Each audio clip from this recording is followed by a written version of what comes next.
राधे कृष्ण आप सभी को।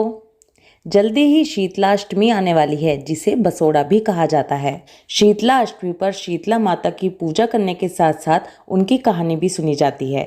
आज की वीडियो में आपको मैं एक कहानी सुनाने वाली हूँ जो शीतला माता को समर्पित है। एक बार की बात है, शीतला माता ने सोचा कि चलो आज देखूं कि धरती पर मेरी कौन कौन पूजा करता है और कौन मुझे मानता है।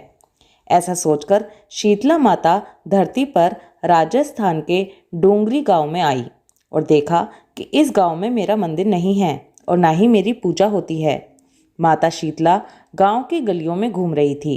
तभी एक मकान के ऊपर से किसी ने चावल का उबला हुआ पानी नीचे फेंका, जिसे मांड कहा जाता है।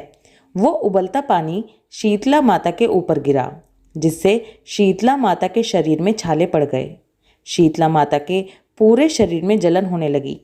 शीतला माता गांव में इधर उधर भाग भाग के चिल्लाने लगी, अरे मैं जल गई, मेरा शरीर तप रहा है, जल रहा है, कोई मेरी सहायता करो।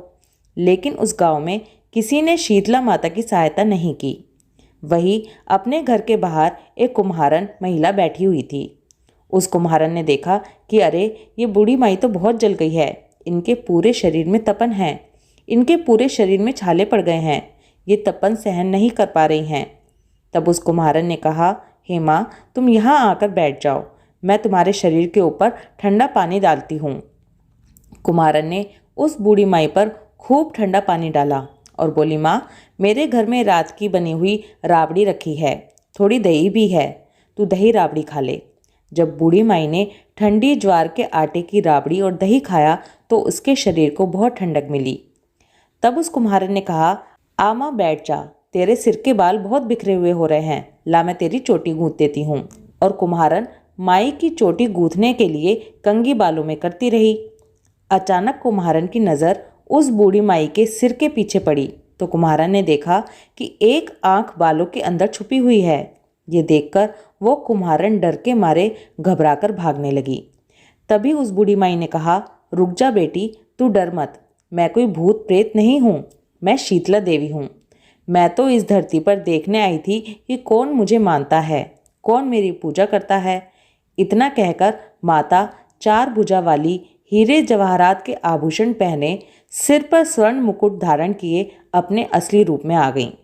माता के दर्शन कर कुम्हारन सोचने लगी कि अब मैं गरीब इन माता को कहाँ बिठाऊं। तब माता बोली, हे बेटी, तुम किस सोच में पड़ी हुई हो।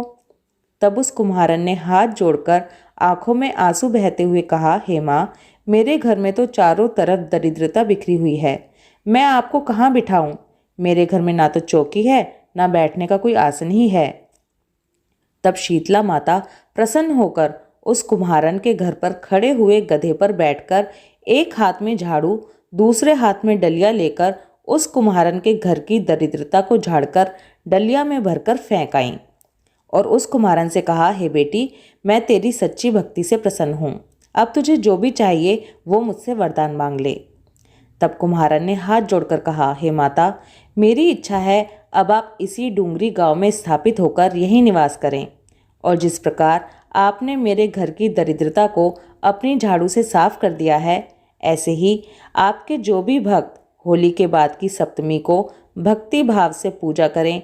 अष्टमी के दिन आपको ठंडा जल, दही, बासी और ठंडा भोजन चढ़ाएं, उनके घर की दरिद्रता को दूर करना और आपकी पूजा करने वाली महिला का अखंड सुहाग रखना, उसकी गोद को हमेशा हरी भरी रखना। साथ ही जो पुरुष शीतला अष्टमी को नाई के यहाँ बाल नहीं कटवाए, धोबी को कपड़े धुलने ना दे और पुरुष भी आप पर ठंडा जल चढ़ाएं, नारियल फूल चढ़ाकर परिवार सहित ठंडा बासी भोजन करें, उसके काम धंधे और व्यापार में भी कभी दरिद्रता मत आने देना। तब माता बोली, तथास्तु। हे बेटी, जो तूने वरदान मांगे हैं मैं वो सब तुझे देती हूँ। तभी उसी दिन से डोंगरी गांव में शीतला माता स्थापित हो गई और उस गांव का नाम हो गया शील की डोंगरी।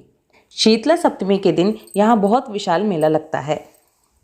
शीतला सप्तमी की पूजा सभी को करनी चाहिए। इस दिन माता को ठंडा जल अर्पित करना चाहिए और बासी खाना खाना चाहिए। बोलो शीतला मैया की जय। राधे कृष्णा।